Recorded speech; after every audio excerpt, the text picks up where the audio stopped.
Merry meet my fellow bookish witches. Welcome to Witchy Reads, a place where we talk about books and other bookish things. Recently, I came across a really interesting readathon challenge, and since I've been having some difficulty incorporating some diversity in the books that I read, I thought it was an excellent opportunity to jump in and participate in this readathon that I think will help with that problem. I am talking about the Asian Readathon. The Asian Readathon is a month-long reading challenge that encourages readers to pick up books with Asian characters and or written by Asian authors. Usually it occurs during the month of May. The readathon itself was created by fellow booktuber with Cindy. She's been doing it annually for, I would want to say, a number of years. I'm not gonna lie, I didn't look into how long she's been doing it, but I would assume she's been doing it for quite a while. I love her. I love her channel.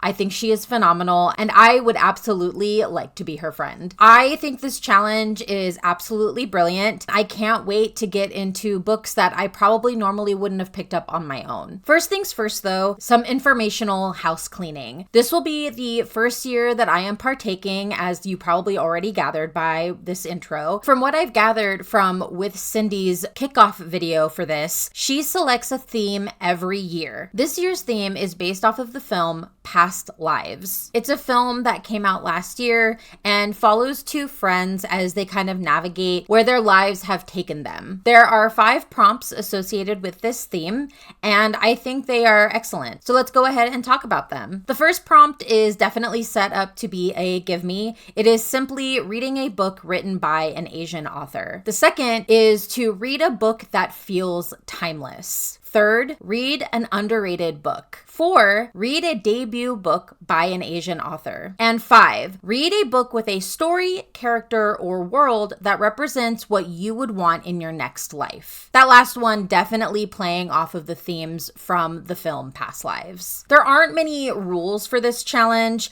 and the ones that are there are very straightforward. You'll want to select books that follow the prompts, obviously, that either feature an Asian character and or are written by an Asian author. You can also double up on prompts. What this means is you can read one book that covers 2 or more of the prompts. However, each book that you read should represent a different Asian culture. For example, if you read a Vietnamese book for one set of prompts, the next one you read shouldn't be another Vietnamese story or author.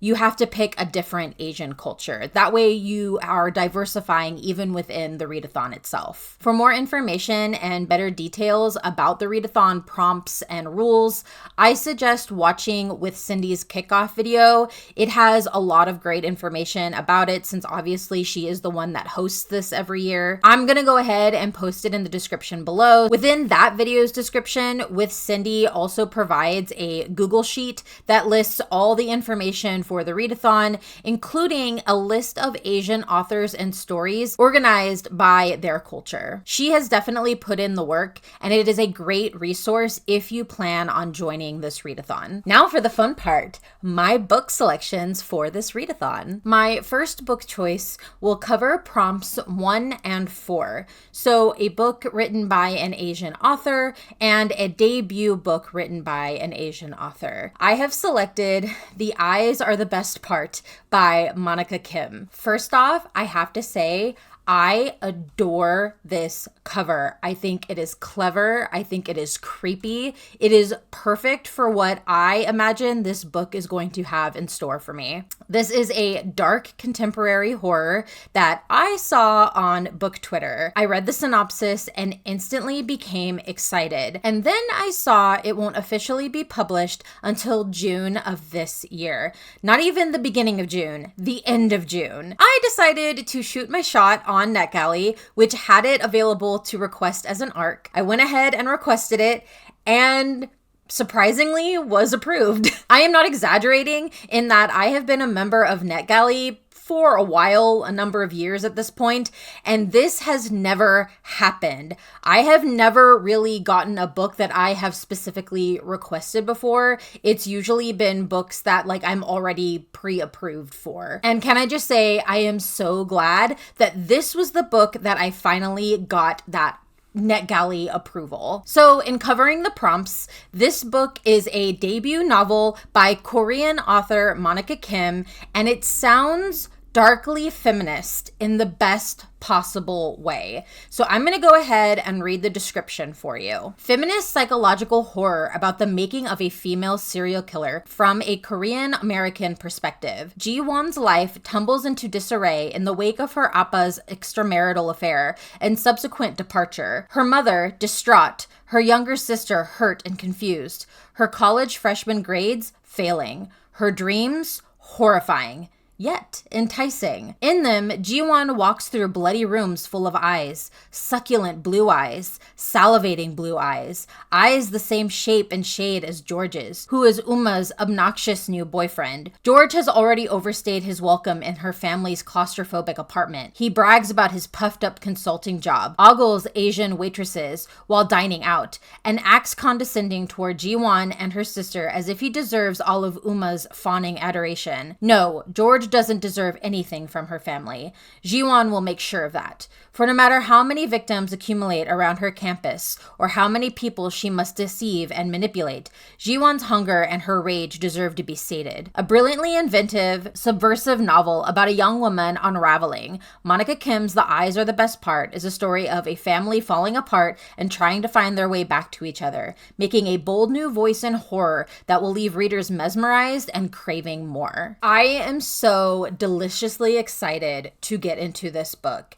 It sounds like the perfect amount of dark and mystery, family dynamics mixed with Asian culture, specifically Korean American culture, and how that works being a Korean American, being that second generation or third generation in a family. I am so intrigued by all the dynamics, and I really hope that this book can manage to weave all of those threads together for a really impressive story. My second book choice will only be covering prompt 3. So that is an underrated book. And for that, I have chosen Leia and the Fire Goddess by Malia Maunakea. I'm hoping I'm pronouncing that correctly. It is a middle grade fantasy mythology adventure. My reason for selecting it for this prompt is I am of the opinion that middle grade novels don't get nearly enough love, definitely in comparison to young adult or new adult novels. And this story sounded whimsical with a cultural history of Hawaii woven into its pages. And that definitely is what drew me in. So I'm going to go ahead and read the description for this. 12-year-old Lei is forced to spend summers in Hawaii with her grandma, who is determined to make sure she knows all of her family's mo'olelo, stories the kids back home don't care about or believe. But after insulting Pele, the goddess of fire, she learns just how real these legends are when the goddess takes her best friend and places a curse on her family, one that only Lei can lift. This is a book that I am super excited for. I think the cover art is very gorgeous and definitely embodies that feeling of being on the Hawaiian Islands, but not necessarily as a tourist, but as being a native Hawaiian. I just love the idea of being able to do that. Obviously, Hawaii has a lot of stuff happening right now in regards to the tourism and the detriment that that has added to not only the islands, but the people, the native people living there. I wanted to be aware of that and bring awareness to that by reading this story, because I think Hawaiian culture is absolutely beautiful. It's probably one of my favorite cultures to learn about. I realize now that my education in that culture is very lacking, especially for someone who does enjoy learning about Hawaiian culture as much as I do. I definitely hope that this will be the start of maybe learning a little bit more. I like the idea that it's coming from a place that is middle grade, that will be easily to digest and take in. Not to say that I couldn't read an older, more adult novel with the same type of cultural relevance or even mythological story, but I like the idea of getting this through the lens of a young child, because I think it could be a lot more profound that way. And my third book, which will also be my last book, will cover prompts 2 and 5, a book that feels timeless and a book with a story, character, or world that represents what you would want in your next life. I've selected Wondrous Journeys in Strange Lands by Sonia Nimr. It is a young adult historical folklore fantasy. I specifically picked this book because it comes from Palestinian Palestinian culture. With everything going on right now, I felt it was important to pick up a book that has relevance to that culture. I know a lot of people have been reading poems and short stories coming out of Gaza and Palestine. I wanted to try and do something different, maybe something a little lighter, not necessarily to downplay the atrocities that are happening, more so to uplift Palestinian voices and authors who write fantasy and specifically enjoy writing folklore about their culture. I feel like while reading poems and nonfiction are definitely important in learning about a different culture and taking that all in, I am of the opinion that it's equally as important to read fantasy stories, folklore about that culture. A lot of times I feel like you can get a lot more relevance out of stories like that than simply reading nonfiction and poems. So with that in mind, I am going to read the description for Wondrous Journeys in Strange Lands. Award-winning historical fantasy and literary folktale, winner of the prestigious Etisalat Award, in a tent at the foot of a mountain in Palestine, hundreds of years ago, our storyteller and her twin sister are born. Her newlywed parents name her Qamar, moon, and her sister Shams, sun. Their small caravan is journeying from the mother city back to the father's remote ancestral village atop the mountain. This village suffers from isolation and a curse, which her young family tries to undo. But when both her parents' lives are cut short, Qamar and her sister are left orphans. And so Qamar decides to pursue her mother's and father's dreams of discovering the world, its people and places, ideas, and stories. With the red book in hand that brought her parents together, she sets out on a daring journey on caravans and ships across empires. Telling stories to survive, Qamar crosses deserts and seas to Jerusalem and Gaza, Egypt, Tangier, Andalusia, Genoa, Abyssinia, India, the Maldives, and Yemen. Kidnapped by bandits, sold as a slave to the house of a mad king, studying with a polymath, disguising as a man, and falling in love for the first time with a pirate, Qamar searches irrepressibly for life in endless stories within stories. Like the famous travel narratives of the 14th century Moroccan traveler Ibn Battuta, Sonia Nimr's award-winning Wondrous Journeys in Strange Lands is a richly imagined feminist fable and a captivating adventure-filled historic novel. I picked this book for Prompt 2, a book that feels timeless, specifically because of that folklore element. I personally feel that all folklore feels timeless, especially when told extremely well. As someone who enjoys American folklore, because that is my culture, I want to learn about other folklore from other cultures.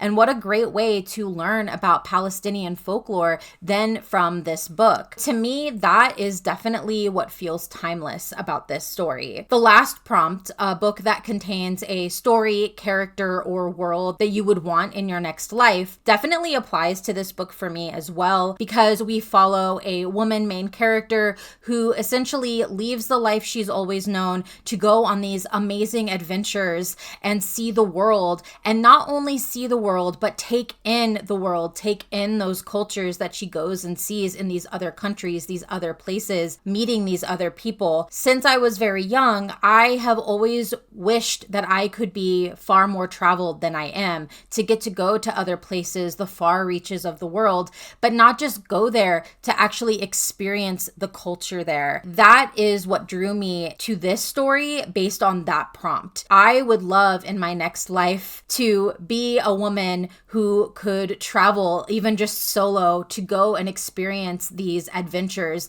that this character will go on. So there you have it. These are my book selections for the Asian Readathon. I definitely did consider picking 2 more books to cover the full range of the prompts, 1 book per prompt. I know myself as a reader, and currently right now my average is about 4 books per month. So in order to feel comfortable in my reading schedule and to not rush myself, and more importantly to complete this readathon, I have chosen to do it this way and only read these 3 books that still cover all the prompts. As I said, if you are interested, and I highly recommend you look into this readathon, please go check out With Cindy's kickoff video. It has all the information you will need to join this readathon. I will be reporting on my own journey through this readathon during the month of May, probably through all my socials, Instagram, Twitter, and TikTok, using the hashtag Asian Readathon. And if you decide to join this readathon, I highly encourage you to do the same so that we can all keep track of each other and enjoy our individual journeys through these books. If you plan on participating in this readathon, please let me know what books you intend to read down in the comments below. I would love to know and hopefully start a discussion with fellow readers